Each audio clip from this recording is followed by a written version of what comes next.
welcome to Historic Eats, where I make recipes from the past in their most original form, and I tell the story of how they came to be. Now, today's recipe comes from Western Germany, and it dates back almost 500 years ago. It includes whipped cream, Kirschwasser brandy, sour morello cherries, and chocolate. I'm referring to the Black Forest cake. A confectioner in Germany in the early 1900s took the dessert and turned it into a tiered layer cake and actually coined it Black Forest cherry cake. And he is responsible for the versions of the cake that we enjoy today. And so the cake that I will be making is inspired from his recipe, but I'm going to be making it into a log cake just because I think it's easier to serve. Now, if you love original recipes and learning about how they actually came to be, then click subscribe, because this channel is about finding out the foundations of so many of these delicious foods that we eat today and making them as close to their original versions as possible. And I have so much more that I would love to share with you. So let's go ahead and get started on the Black Forest cherry cake roll. To begin, in a large mixing bowl, combine 4 room temperature eggs with a half a cup of sugar and 1 teaspoon of vanilla extract. With a whisk attachment, begin beating the eggs and sugar and vanilla on medium speed, and you're going to mix it for about 5 to 8 minutes until it gets foamy.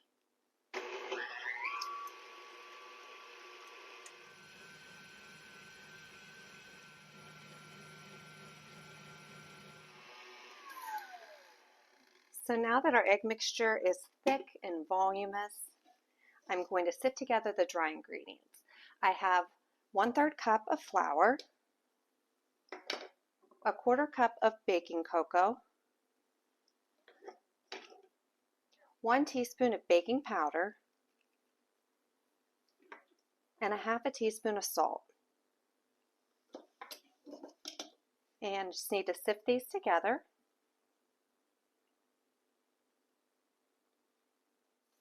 Now by hand, I'm going to gently fold in the dry ingredients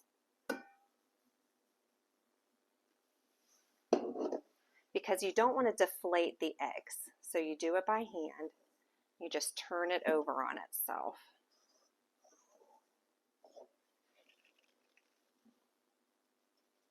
And I'm just gently folding in the remainder of the dry ingredients. It'll look a little speckly, but that's okay. You just want to get rid of any big, dry pockets. But it's not going to look perfectly homogeneous. You just want to get it as uniform as possible without really mixing it too much.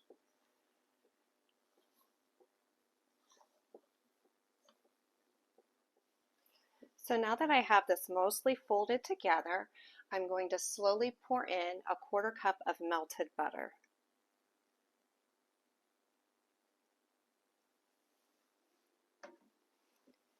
And just get that folded in also.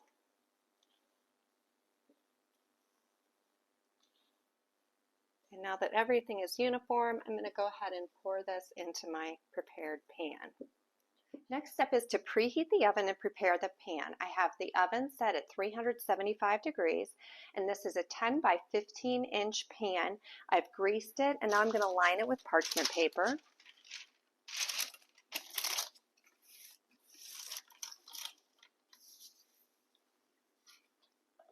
And now I'm just going to dust it with cocoa. And I'll go ahead and pour my batter right into the pan. I don't know that the camera is showing well, but it's real foamy and full of air. Kind of like shaving cream, for lack of a better description. And it's important that your eggs are room temperature because that is what enables it to whip up so nice and foamy like that. And just gently push this edge to edge across the pan. And you don't want to tap the pan on the counter or it will deflate. And you want all those air pockets to stay in there.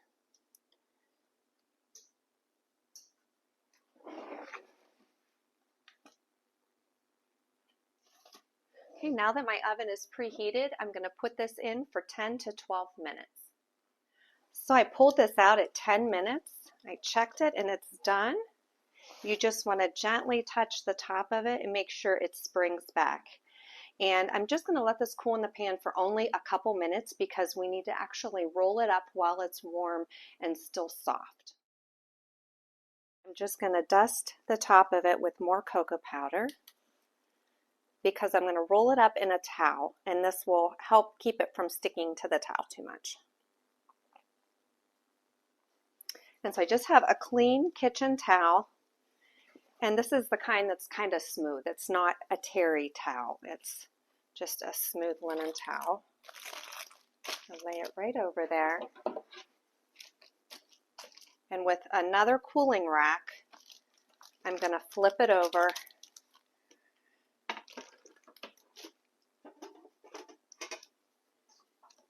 and I should be able to remove the pan.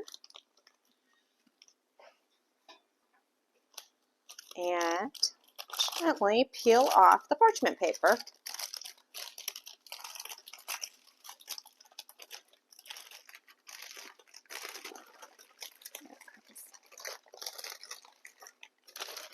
Okay, next, while it's warm, I'm going to roll it up. So I'm just going to fold this over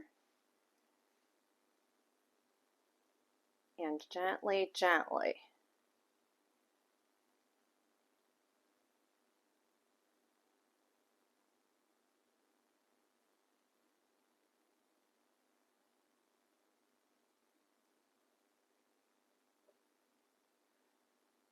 roll it up in the towel.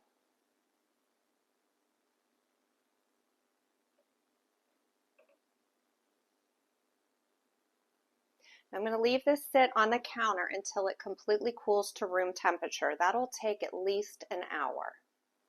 I have one 21-ounce can of cherry fruit filling, and I'm going to add about a quarter cup of water to it and put it in the microwave to warm it up in like 30-second intervals. I'm going to pour it through a strainer in an attempt to separate the cherries from the filling. So I had that in the microwave for about a minute 30. I have a colander with larger holes. You don't want to use a sieve. You want to use a colander and a catch bowl underneath it. And I'm just trying to separate the gel from the cherries. Now, depending on what cherry filling you buy, will just kind of depend on how thick it is. And worst case scenario, you may have to actually take the cherries out by hand to separate it from the filling. But this is working. Just kind of pushing it down through the holes.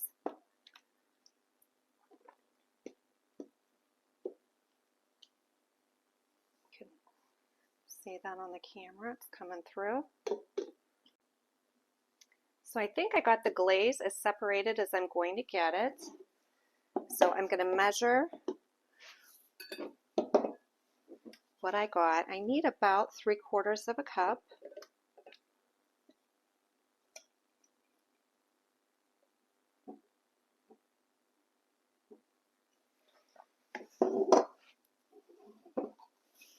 And actually I got close to a cup. So between 3/4, 1 cup, that's fine.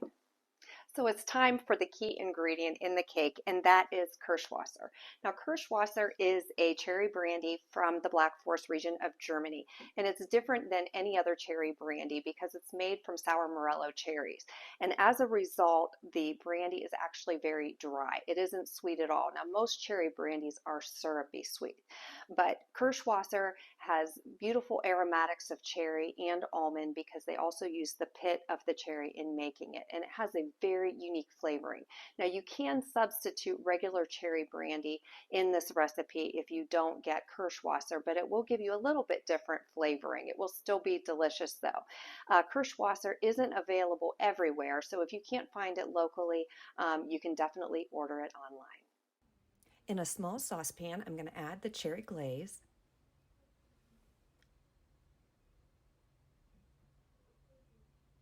And a 1/4 cup or 4 tablespoons of the Kirschwasser.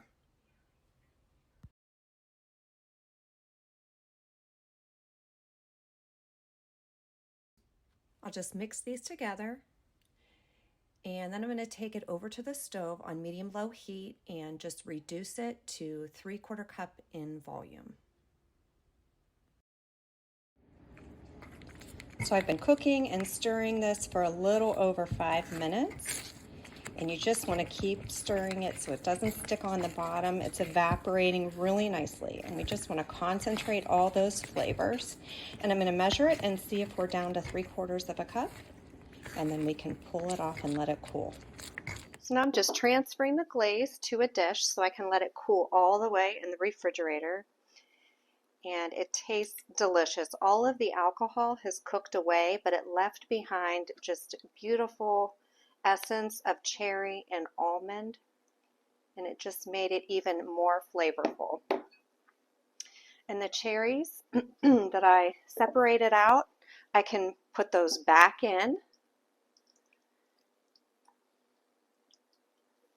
And I'm just going to stir this all together and put it in the refrigerator so it is nice and cold.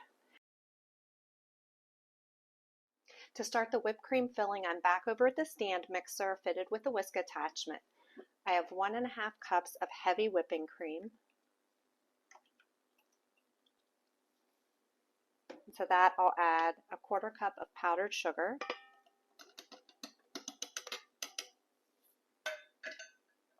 1 teaspoon of vanilla extract, and a pinch, which is about 1/8 of a teaspoon, of cream of tartar.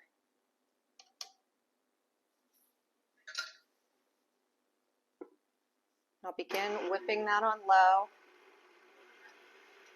and I'll gradually turn it up and whip it until it's nice and thick and holds big thick dollops. That should take about 3 minutes.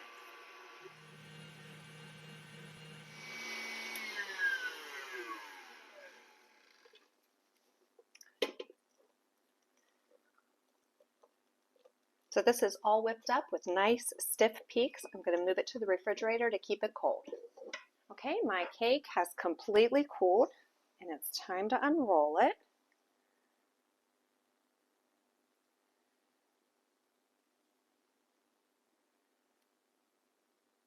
Gently, gently, all the way to the end. And I have about 1½ to 2 tablespoons more Kirschwasser. And with a basting brush, I'm just going to paint that across the sponge. And now to put on my whipped topping layer. So I'm going to use almost all of this, but I'm going to reserve some of it so that I can put little dollops of whipped topping on the top of it for decoration.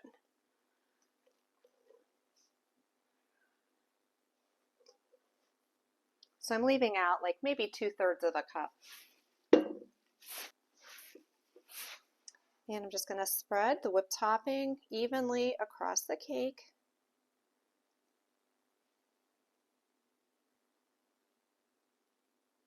But this end was the tighter end, so that's where I'll begin to roll it. So I don't want the frosting to come quite to the edge, or at least feather it out on the edge that I'm going to end, which is this one. So I'm just going to thin that out a little bit. And then you want it pretty heavy, but even across the rest of it.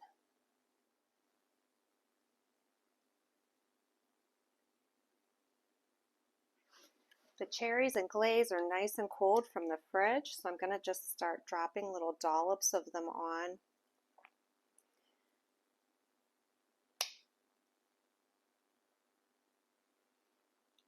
Kind of like a checkerboard pattern, so that anywhere where you get a slice, you're going to get some cherries and glaze. I'm just putting extra on wherever I can. Remember, don't get too thick on this end, because this is the end we're going to finish on, and it's going to push everything that way anyway. So I'm just going to gently press these in just a little bit. And now it's time to roll it back up. So starting with the end that was rolled tightly initially, you just begin by kind of flipping it over itself.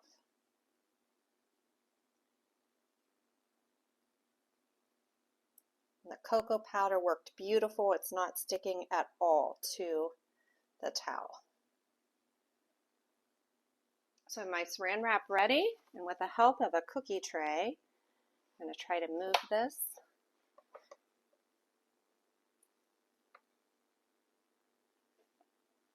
I have some leaking out at the end, but not too bad.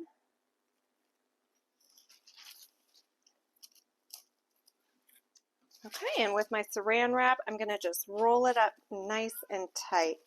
This is going to go into the refrigerator to set up. And it's best for it to stay in there for at least 2 hours. Overnight is fine.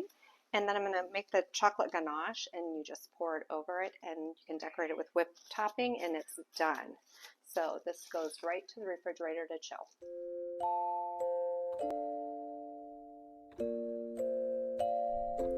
The Black Forest of Germany is a place of mysterious, beautiful nature with legends of sorcerers, wizards, and dwarves, storybook homes, and cuckoo clocks.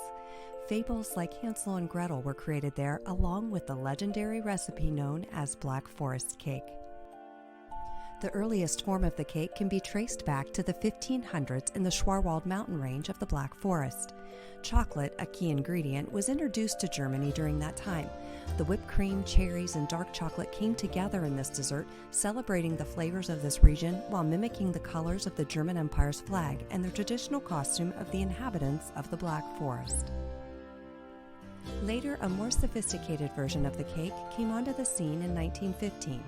Confectioner Joseph Keller created the familiar tiered version and served it at the tea room of the Café Arend in Bad Godesberg. It consisted of layers of rich chocolate cake, whipped cream, and sour cherries touched with Kirschwasser. Kirschwasser, or cherry brandy, was made from sour morello cherries that were specific to the Black Forest region. He called it Schwarzwälder Kirsch, or Black Forest cherry tort. Keller's creation grew wildly in popularity by the 1920s and 30s.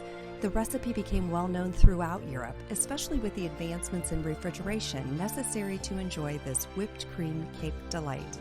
Today, you can enjoy the Black Forest cake just about anywhere in the world, as it has become a lasting, iconic dessert.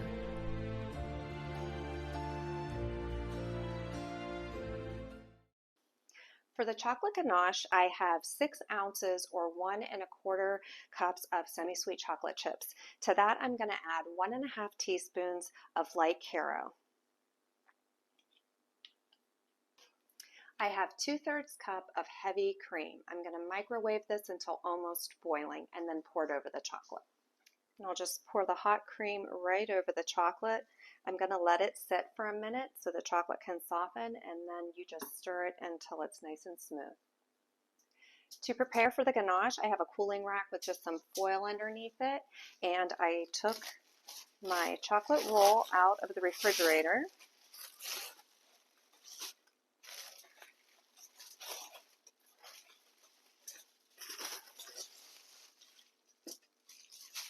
I'm going to go ahead and stir the ganache, and we'll get pouring that on. The ganache has just been sitting for about a minute. Now I'm beginning to stir it, and you just continue to stir it until all of the chocolate melts and it's completely smooth. There's really no reason to return it to the microwave. It just takes time. So you'll be stirring this for a couple of minutes, and all of a sudden it'll just turn completely melted and shiny and smooth, and you'll let it cool a little bit, and then you'll know it's ready. So the ganache is shiny and just velvety smooth. I'm going to let it sit on the counter for a few minutes. You want the temperature to reduce to like lukewarm. This will just make it a little bit thicker so that when we pour it on the log cake, it doesn't just all run right off to the bottom. So the ganache has thickened up, and I'm just slowly pouring it right over the top.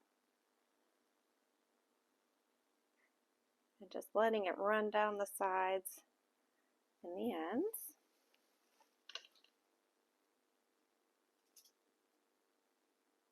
A little offset spatula here to help.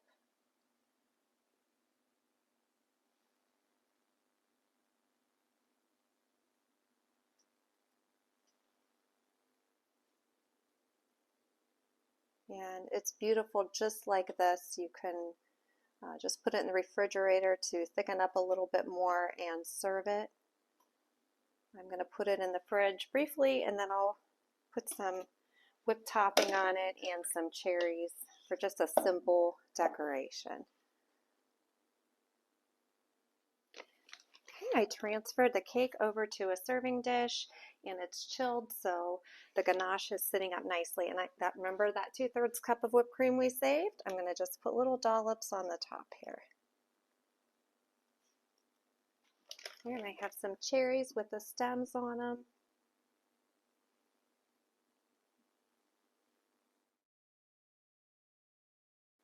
There you go. It looks beautiful.